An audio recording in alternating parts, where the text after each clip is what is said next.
जिन्होंने अपना महत्वपूर्ण स्थान अर्जित किया था, एक बार विधायक और एक बार सांसद रह करके भी जिन्होंने समाज में इतना उच्च आदर्श स्थापित किया है कि वर्तमान की राजनीति में जो लोग भी काम कर रहे हैं उन सबको उनसे सीखना चाहिए, उस पथ पर चलना चाहिए।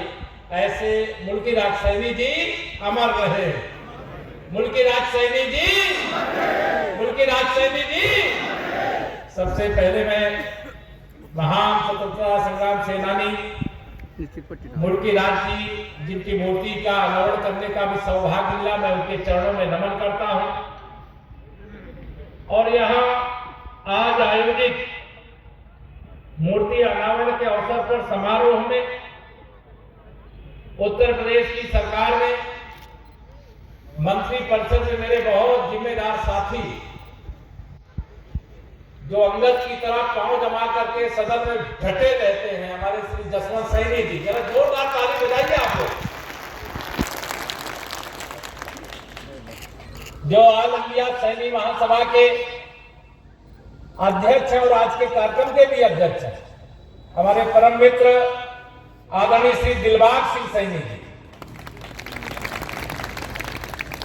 उत्तर प्रदेश सरकार के दो पूर्व मंत्री आदरणीय श्री डॉक्टर धर्म सिंह सैनी जी, आदरणीय श्री साहब सिंह सैनी जी, हमारे एमआरएस, शायद ये एमआरएस का मतलब है मुल्कीराज सैनी जी ही नाम है ना, ये एमआरएस की प्रबंधक श्रीमती सुनीता सैनी जी, अधिवक्ता संघ के जो सम्मानित अध्यक्ष श्री अभय सिंह सैनी जी,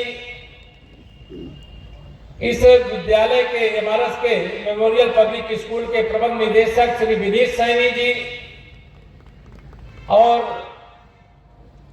इसी परिवार के वरिष्ठ सदस्य आदरणीय चौधरी विक्रम सिंह सैनी जी, पूर्व विधायक आदरणीय श्री नरेश सैनी जी, वो बताए कि यहीं से पहली बार स्वर्गीय मुल्कीराज सैनी जी विधायक बने थे, उसके बाद आप दूसरी बार यहां से समाज के नाते विजय प्राप्त किए। हमारे उत्तराखंड सरकार के राज्य मंत्री श्री श्यामवीर सैनी जी, जिले के उपाध्यक्ष श्री मेलाराम सैनी जी, महिपाल माजरा जी पूर्व विधायक, ओमपाल सिंह जी प्रदेश अध्यक्ष सैनी समाज, और भी बहुत पदाधिकारी कार्यकर्ता। यहाँ मैं नाम लूंगा तो देर लगेगी, क्योंकि आज कड़ाके की ठंड भी है और आप सबके साहस की मैं सराहना करता हूं कि इस ठंडक में भी आप सब यहाँ पर आए। मैं आप सबका हृदय से अभिनंदन करता हूं। लेकिन पहले मुझे 14 दिसंबर को आना था मूर्ति के अनावरण के लिए। बड़े लंबे समय से चर्चा होती थी, कई बार मुझे कहते थे, लेकिन पता नहीं क्या संयोग था, बार बार टल जाता था।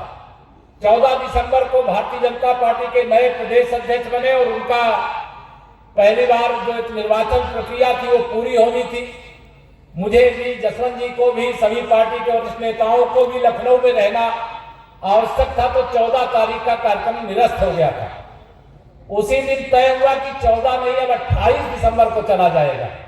लेकिन आज 28 दिसंबर को लखनऊ में मौसम तो ठीक था, लेकिन सहारनपुर में जहाज उतर पाएगा ऐसी संभावना नहीं थी। लेकिन मैं मानता हूं कि हम सबके पूर्वज हैं, स्वतंत्रता संग्राम सेनानी श्री चौधरी मुल्कीराज जी, जिनकी मूर्ति का अनावरण हुआ, उनके आशीर्वाद के प्रताप से ही मैं आज यहाँ पर पहुंच पाया और आज आप सबके साथ यहाँ पर सहभाग कर रहा हूं। देखिए, राजनीति का एक ऐसा लोकतंत्र होता है जहां वहां चुनाव लड़ करके लोग जीतते हैं, जिस पार्टी की ज्यादा संख्या होती है उनकी सरकार बनती है। आप सबके समर्थन और आशीर्वाद से लगातार देश में भी और उत्तर प्रदेश में भी हमारी सरकार है। हमारी सरकार का एक सूत्रीय एजेंडा है, सबका साथ, जोर से बोलिए, सबका साथ सबका विकास। मतलब बिना भेदभाव डबल इंजन सरकार के माध्यम से गरीब कल्याण के लिए, किसानों के उत्थान के लिए, महिलाओं के सशक्तिकरण के लिए, युवाओं के उज्जवल भविष्य के लिए सारी योजनाओं को जन जन तक पहुंचाने के संकल्प के साथ हम लोग काम कर रहे हैं। और आज जब इस प्रकार का कार्य कर रहे हैं, सच्चा समाजवाद तो यही है जो चौधरी मुल्की राज जी ने जी करके दिखाया था, करके दिखाया था। लेकिन आज के जो नकली समाजवादी हैं, आप समझ रहे हैं ना, नकली समाजवादी, असली समाजवादी कौन थे? चौधरी मुल्की राज जी सैनी। और नकली समाजवादी कौन है? जो आज समाजवादी पार्टी के अपने को मुखिया कहते हैं, समाजवाद के नाम पर गुंडागर्दी करते हैं, समाजवाद के नाम पर तुष्टीकरण की घटिया और घिनौनी राजनीति करते हैं, गुंडों, अपराधियों, माफियाओं को संरक्षण देने का काम करते हैं। तो आज उस युग को बदलने का काम आप सब लोगों ने किया। मैं आप सबका हृदय से अभिनंदन करता हूं और आप सबको आश्वस्त करना चाहता हूं। मुझे जसवंत जी से बात हो रही सुबह, मैंने कहा मौसम ठीक नहीं, मेरे यहाँ लखनऊ में तो ठीक है, लेकिन सहारनपुर में वहां की जो बता रहे हैं एयरपोर्ट के लोग, उन्होंने कहा, एटीएस के लोग बताते हैं कि यहां पर उतरना मुश्किल है। मैंने कैप्टन से कहा आप चलो उड़ो, अगर नहीं उतरने लायक होगा तो हिमालय पर्वत की परिक्रमा किया जाएगा। तो वह हिम्मत करके उड़े, कहे कि अगर आप आज नहीं आएंगे तो ये लगेगा कि जसवंत जी नहीं बुलाए। मैंने कहा नहीं, जसवंत जी भी बुलाए हैं, विक्रम जी भी बुलाए हैं, और उनके परिवार के सभी सदस्य, आप पार्टी के सभी वरिष्ठ नेता और आप सब जितने लोग आए हैं, इसीलिए कि मैं यहाँ पर पहुंच जाऊं। और आज मैं पहुंचने का तय करके रखा था। अगर जहाज नहीं आता तो मैं सड़क मार्ग से आता, दिन में नहीं आ पाता, चाहे रात में पहुंचता, लेकिन पहुंचता जरूर। तो आज ये मैंने तय किया था। तो मैं आप सबके सामने आज यहाँ पर एक बात और, शायद उनके गांव की, चौधरी मुल्की राज सैनी जी के गांव की कोई सड़क है, मैं पिछले कार्यकाल में उनके नामकरण करते हुए उसके चौड़ीकरण के लिए कहा था, शायद वो काम अभी अधूरा है, उसको हम पूरा करेंगे, ये आप सबको यहाँ पर आश्वासन देना चाहते हैं। और परिवार के लोग बड़े सम्मान के साथ जो चौधरी साहब के नाम से अवार्ड है वो मुझे समर्पित कर दिया है। तो मैं यह समझता हूं कि ये पूरे समाज की ओर से जो सम्मान मुझे दिया गया है, उसे मैं बहुत कृतज्ञता पूर्वक उसको ग्रहण करके या आप सबको विश्वास दिलाता हूं। राजनीतिक क्षेत्र में आप सब जानते हो वर्तमान परिस्थिति क्या है।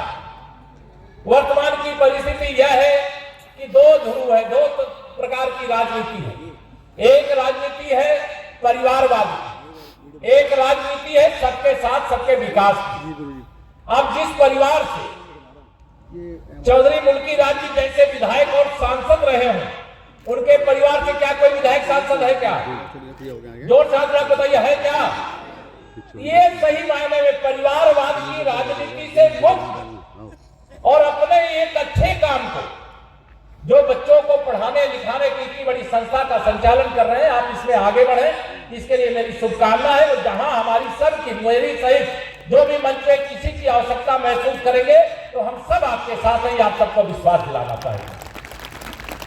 2000 हम लोग 25 के अंग्रेजी कैलेंडर के अनुसार हम समापन की ओर। अभी मैं गिनती कर रहा था कि सहारनपुर में आज 5वीं बार आया हूं 2025। अगर अगले वर्ष हम लोग 2026 में फिर मिलेंगे, आप सबको अंग्रेजी नए साल की मैं आप सबको बधाई देता हूं कि आपका जो आने वाला साल है वो हर प्रकार से शुभ हो, आपके जीवन के लिए, आपके परिवार के लिए, आपके भविष्य के लिए ऐसी मंगल कामना। और आप सबको ये मैं यहाँ पर जरूर कह करके जाऊंगा, क्योंकि मैं भारतीय जनता पार्टी का एक कार्यकर्ता होने के नाते 2024 में माननीय नरेंद्र मोदी जी को देश का प्रधानमंत्री बनने से रोकने की बहुत कोशिश की, लेकिन विरोधी रोक नहीं पाए और तीसरी बार मोदी सरकार देश में बन गई और देश का नाम दुनिया में डंके की चोट पर गूंज रहा। लेकिन 2024 के लोकसभा चुनाव में दुष्प्रचार किया था विपक्ष ने, मतदाताओं को गुमराह किया था, उनको इस प्रकार की बातें कही थी कि अगर भारतीय जनता पार्टी 400 सीटें जीत जाएगी तो संविधान खत्म कर देगी। भारतीय जनता पार्टी संविधान की पुजारी है, संविधान की रक्षक है, संविधान के अनुसार देश को चलाने वाली पार्टी है। और वह हमने पिछले 2014 से लगातार माननीय मोदी जी के नेतृत्व में देश में किया। देश की जनता थोड़ा गुमराह हुई, उत्तर प्रदेश में हमारे नंबर कुछ कम हो गए, लेकिन जैसे ही 2024 का चुनाव परिणाम आया, मोदी जी तीसरी बार प्रधानमंत्री बन गए। भारतीय जनता पार्टी को जब अकेले दम पर बहुमत नहीं मिला, तो भारतीय जनता पार्टी को बहुमत नहीं मिलने से जनता ने यह फैसला किया कि अब भारतीय जनता पार्टी को हारने नहीं देंगे। और उसके परिणाम स्वरूप फिर अक्टूबर 2024 में ही हरियाणा का विधानसभा चुनाव हुआ। आप में से बहुत लोग प्रचार करने गए होंगे, वहां ऐतिहासिक विजय मिली और श्री नायब सिंह सैनी जी वहां मुख्यमंत्री के रूप में हरियाणा को आगे बढ़ाने का काम कर रहे। उसके बाद चुनाव हुआ महाराष्ट्र का, वहां प्रचंडतम बहुमत, जब से महाराष्ट्र बना है इतनी बड़ी विजय नहीं मिली, वहां पर भी हमको ऐतिहासिक विजय मिली। इसके बाद दिल्ली प्रदेश, 26 साल के बाद हमारी सरकार बनी, वहां पर भी रेखा गुप्ता जी मुख्यमंत्री हैं, दिल्ली को आगे बढ़ाने का काम कर रही हैं। देवेंद्र फडणवीस जी महाराष्ट्र को आगे बढ़ाने का काम कर रहे हैं। अभी जब मैं आपके बीच में आया हूं, इसी 2025 में हमें दूसरी विजय मिली। 2024 में हरियाणा और महाराष्ट्र, और 2025 में दिल्ली के बाद बिहार में भी कमल खिल गया और प्रचंड बहुमत से वहां पर भी हमारी सरकार बनी। अब पश्चिम बंगाल में कमल खिलने वाला है 2026, जो आने वाला साल है। कई राज्य में चुनाव है, लेकिन पश्चिम बंगाल में भी कमल खिलने जा रहा है। हम सुशासन चाहते हैं, हम विकास चाहते हैं, हम देश को विकसित बनाना चाहते हैं, प्रदेश को विकसित बनाना चाहते हैं।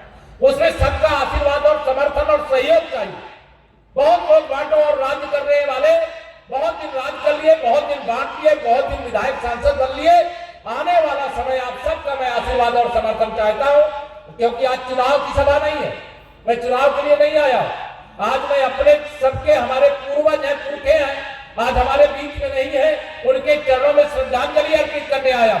लेकिन राजनीतिक कार्यकर्ता के नाते यह बात भी दोहराना आवश्यक हो जाता है, इसलिए मैं आपको दोहरा रहा। आज यह ध्यान में रहे आप सब लोगों के कि 2025 तो बीत गया, 2026-27 ये जो विपक्ष के लोग हैं, जो सत्ता से बेदखल हो चुके हैं, और जनता फिर से उनको सत्ता में नहीं बैठाना चाहती, क्योंकि उनको सत्ता में बैठाना अपने जीवन को संकट में डालना, अपने आने वाली पीढ़ियों के भविष्य को संकट में डालना। इसलिए उनको सत्ता नहीं मिलती है तो वो दुष्प्रचार करते हैं। जैसे 2024 के लोकसभा चुनाव में दुष्प्रचार किया कि संविधान और आरक्षण भाजपा खत्म करेगी। हम संविधान भी मजबूत करेंगे और आरक्षण को भी मजबूत करेंगे, पहरेदार की तरह डटे रहेंगे। यह आप सबके सामने बताते हुए आगे ये दुष्प्रचार करेंगे। अभी एक बहुत बड़ा कानून आया है, जी राम जी, सुना है आप लोगों ने, पढ़ा है, किसी ने पढ़ा है? सब जी राम जी। अब ये जी राम जी क्या है? जी राम जी माननीय मोदी जी चाहते हैं जो मनरेगा के नाम पर भ्रष्टाचार हो रहा था, वो भ्रष्टाचार बंद हो जाए। तो बताओ, भ्रष्टाचार बंद होना चाहिए कि नहीं होना चाहिए? दोनों हाथ में बताओ, ठंडी लगी होगी दूर हो जाएगी। बंद होना चाहिए। मोदी जी ने कहा उसको बंद करने के लिए जी राम जी लाए। और हमारे श्रमिक भाई बहन जो है, जिन्हें पहले 100 दिन साल में रोजगार मिलता था, अब 125 दिन रोजगार की गारंटी जी राम जी कानून के माध्यम से देने का काम किया गया। बहुत सारी चीजें, गांव में कागज में काम हो जाता था, लेकिन अब पीएम गति शक्ति का एक पोर्टल लगा हुआ है, कोई काम की डुप्लीकेसी नहीं होगी। जैसे मतदाता सूची का शुद्धिकरण हो रहा है, वैसे विकास कार्यों का भी में जो बेईमानी होती थी वह भी खत्म हो जाएगी। कल कांग्रेस वाले बैठक किए थे और उन लोगों ने कहा कि 5 सूची मुद्दे को लेकर के जनता के बीच में जाएंगे। जनता जानती है तुम्हें 1 रुपया में से 85 पैसा कमीशन चाहिए, और मोदी जी को कमीशन खोर पसंद नहीं है। और कांग्रेसियों के जेब भरने के लिए, उनकी थैली भरने के लिए जी राम जी बिल का विरोध कर रहे हैं। लेकिन जनता विरोध में है क्या? कोई बताओ जरा, कोई विरोध में है क्या? कोई विरोध में नहीं, सब समर्थन में। इसे ऐसे तमाम विषय दुष्प्रचार करने वाले, अफवाह फैलाने वाले लोग 2027 के चुनाव के पहले आएंगे, लेकिन सजग और सावधान रहते हुए 2027 में मुझे पूरा विश्वास है हम 2017 से बड़ी विजय उत्तर प्रदेश के अंदर प्राप्त करेंगे। 2017 से बड़ी विजय। और तीसरी बार उत्तर प्रदेश में भी माननीय मोदी जी के हाथों को मजबूत बनाने के लिए हमारी सरकार बनेगी।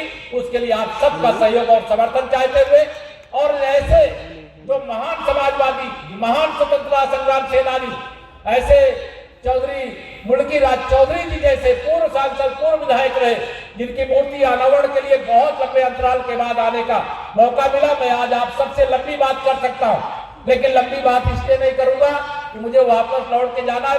कैप्टन ने कहा थोड़ा जल्दी आने का कष्ट करिएगा, तो मैंने कहा था मैं जल्दी आने का प्रयास करूंगा। तो आज इतना ही निवेदन है। बहुत सारे लोगों के साथ आज फोटो में नहीं खिंचा पाया, लेकिन मैं ये जरूर कहूंगा कि अब जनवरी तक तो शायद अभी मौसम खराब ही रहेगा। फरवरी तक जसवंत जी बता रहे फरवरी तक रहेगा। अगर फरवरी तक रहेगा तो फिर मार्च में आएंगे आप लोगों के बीच। ठीक है, मार्च में आएंगे और फिर विस्तार से बैठक करेंगे, चर्चा करेंगे, सबसे भेंट करेंगे। एक अलग से भी बैठक का जो मंच यहाँ पर बैठा है, उनसे सबसे मैं चाहूंगा कि ऐसे जो प्रमुख 100, 200, 400, 500 लोग हों, उनके साथ एक अलग बैठक का भी आयोजन आप सब कर लीजिएगा। बाकी पार्टी के कार्यक्रम होंगे, सरकारी कार्यक्रम होंगे, सामाजिक कार्यक्रम होंगे, उनको सब हम करेंगे। लेकिन हम मार्च के महीने में जैसा बताया, अगर पार्टी ने कोई कार्यक्रम बता दिया बीच में ये कार्यक्रम होना है, फिर सहारनपुर जाना है, तो मैं मार्च के पहले भी आ सकता हूँ, ये आपको बता रहा हूँ। क्योंकि माता शाकुंभरी देवी के दर्शन बहुत दिन से नहीं किया, तो दर्शन करने के लिए भी आ सकता हूँ।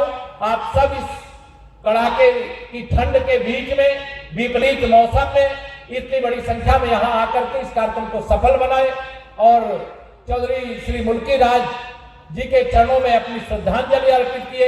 हृदय से अभिनंदन। और मैं एक बार फिर से पूरे परिवार के सभी सदस्यों को, क्योंकि कई बार मेरी बातचीत होती थी कि ऐसी मूर्ति का अनावरण करना है, आपको आना है, शायद 2-3 साल से चर्चा, 5 साल से, विक्रम जी कितने दिन से? हाँ हाँ, गांव का समय अब की बार भी गांव में लगाएंगे। मैंने कहा अगर 2 जगह बढ़ जाएंगे तो गड़बड़ा जाएगा, तो अगली बार जब आएंगे तो गांव में या जहां भी आप सब लोग तय कर लेंगे, मैं वहां आऊंगा। ठीक है, आप सबको यह विश्वास दिलाते हुए अपनी वाणी को विराम देता हूं, सादर प्रणाम करता हूं। एक बार फिर अंग्रेजी नववर्ष के लिए आपको शुभकामना देता हूं। कार्यक्रम के अध्यक्ष आदरणीय दिलबाग सिंह जी हैं, 2 मिनट उनको भी सुन करके तभी आप लोग उठेंगे, ऐसी अपेक्षा करते हुए अपनी वाणी को विराम। और ये भारत माता की जय, भारत माता की जय, भारत माता की जय। बहुत बहुत धन्यवाद। कृपया 2 मिनट का समय और दें। बहुत बहुत धन्यवाद आदरणीय केशव जी, आपने हमारा उत्साह वर्धन किया। मैं